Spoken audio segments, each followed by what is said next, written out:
ಮತ್ತೆ ನಮ್ಮ engineer education engineer ಅವ್ರ ಮ್ಯಾಗ ನಿಯಂತ್ರಣ ಇಲ್ಲನ ಮಲಗಿರ್ತಾರ ನಮ್ಮ ಇಂಜಿನಿಯರ್ ಮಲಗಿರ್ತಾರು. ನಾನು ನೋಡಪ್ಪ ಸ್ಪಷ್ಟವಾಗಿ ಹೇಳ್ತೀನಿ, ಆ BR ಪಾಟೀಲ್ ಹೇಳಿದಾರಲ್ಲ ಅವ್ರ ಅಪಕತೆ ನಂದು ಪರಿಸ್ಥಿತಿ ಆಗೈತಿ. BR ಪಾಟೀಲ್ ಹೇಳಿದಾರಿಲ್ಲ ಏನೇ ಹೇಳ್ತ ಅದೇನು ಸುಳ್ಳಲ್ಲ, ಅದು ಕರೆನೇ ಐತೆ. ಅದು ನಂದು ತಗೋರಿ ಅದನ್ನ. ರಾಜು ಕಾಗೆ ಅವರು BR ಪಾಟೀಲ್ಗೆ ಬೆಂಬಲ ಮತ್ತಿದನ್ನ ನಾನು 2 ವರ್ಷ ಆಯ್ತ್ರಿ ಕಾಯಿ ಹೊಡೆದ. ವಿಶೇಷ ಅನುದಾನ ಕೊಟ್ಟರೆ ಇದನ್ನ ತಗೋರಿ, ನೀವು ಸೀರಿಯಸ್ ಇದ್ದಾವ ಇಲ್ವಲ್ಲ. ವಿಶೇಷ ಅನುದಾನ ಮುಖ್ಯಮಂತ್ರಿ ವಿಶೇಷ ಅನುದಾನ 25 ಕೋಟಿ ಕೊಟ್ಟರು.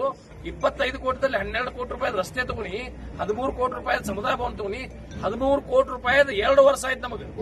ಎಂದು ಕೊಟ್ಟಿದಾರ ಅದನ್ನ ಅನುದಾನ, ಎಂದು ನಾವು ಪ್ರಪೋಸಲ್ ಕೊಟ್ಟಿದ್ದೀವಿ, ಇದುವರೆಗೆ ವರ್ಕ್ ಆರ್ಡರ್ ಕೊಟ್ಟಿಲ್ಲ. ಯಾಕೆ? 13 ಕೋಟಿ ರೂಪಾಯಿ ಮುಖ್ಯಮಂತ್ರಿಯ ವಿಶೇಷ ಅನುದಾನದಲ್ಲಿ 72 ಸಮುದಾಯ ಭವನಗಳಿಗೆ ಇನ್ನೂವರೆಗೆ ವರ್ಕ್ ಆರ್ಡರ್ ಕೊಟ್ಟಿಲ್ಲ. 25 30 ಇದೆ. ಈಗ ನನಗೆ ಇವ್ರು ಕೇಳ ವಾಲಿ ಅವರಿಗೆ 25 ಕೊಟ್ಟಿದ್ದೇವ್ರಿ, ಉಳಿದು ಯಾಕ 2 ವರ್ಷ ಬೇಕು ಒಂದು ಕೆಲಸ ಮಾಡ್ಲಕ್ಕ? ಇದು ಎಲ್ಲ ವ್ಯವಸ್ಥೆ ಅನ್ನೋದೆಲ್ಲ ರಾಜ್ಯದಲ್ಲಿ ಅಡ್ಮಿನಿಸ್ಟ್ರೇಷನ್ ಆಡಳಿತ ಸಂಪೂರ್ಣ ವಿಫಲವಾಗಿದೆ. ನನಗೆ ಮನಸ್ಸಿಗೆ ನೋವಾಗಿದೆ. ನಾನು ರಾಜೀನಾಮೆ ಕೊಡುವ ನಿಟ್ಟಿನಲ್ಲಿ ನನ್ನ ಮನಸ್ಥಿತಿ ಬಂದಿದೆ.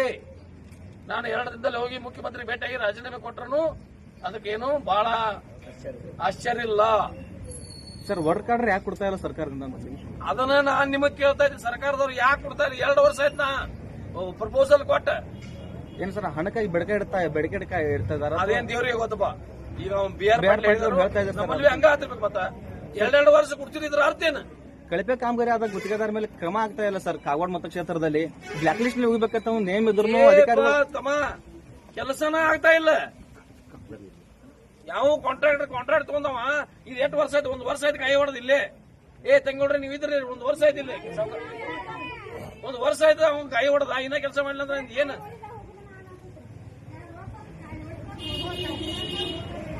ಹೆಣ್ಮಗಳು ತೋರ್ಲ ನೋಡೋಣ ಅವ್ರು ಏನದಾರ. ಶಾಸಕರ ಚೀತು ಉಳದಾರಲ್ಲ ಅವ್ರು ಸುಮ್ಮನೆ